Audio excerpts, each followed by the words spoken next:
Cancer అంటే ఒక జన్యుపరమైన లోపం వలన వచ్చే ఒక ఆరోగ్య సమస్య.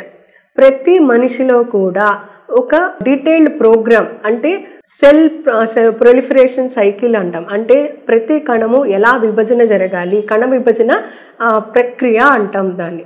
ఈ ప్రక్రియలు ఏంటంటే ప్రతిరోజు కరెక్ట్గా కోడింగ్ సిస్టమ్ ప్రకారంగా ఇన్ని కణాలు కొత్తవి రావాలి, పాత కణాలు అనేవి బయటకు వెళ్ళిపోవాలి అనేది ఒక కోడింగ్ సిస్టమ్ మన శరీరంలో ఉంటుంది.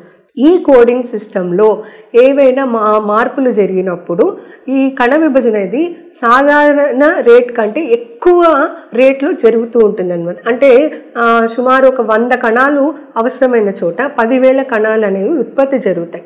సో ఇది మంచిదే కదా మేడం, ఎక్కువ కణాలు ఉంటే బాడీ బాగా పనిచేస్తుంది అనే అపోహ ఉంటుంది చాలామందికి. కానీ ఈ ఎక్కువగా ఉత్పత్తి అయ్యే కణాలు అనేవి ఫంక్షన్ చేయవన్నమాట. అవి జస్ట్ ఏర్పడతాయి కానీ దానివల్ల శరీరానికి ఎటువంటి ఉపయోగం ఉండదు. ఈ ఎక్కువగా వచ్చిన కణాల వలన బాడీలో ఉండే ఎనర్జీ రిసోర్స్ అనేవి ఎక్కువగా ఎక్స్ప్లాయిట్ అయిపోతాయి. సో మిగతా మంచి కణాలకు అనేవి ఫుడ్ దొరకదు. సో ఈ వచ్చిన ఈ కొత్త చెడు కణాలు అనేవి ఊరుకునే వీటికి స్పెషల్ పవర్స్ ఉంటాయన్నమాట.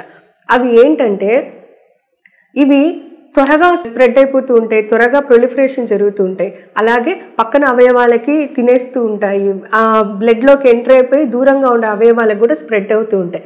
ఈ సూపర్ పవర్స్ వల్ల ఈ చెడు కణాలని క్యాన్సర్ అంటాం.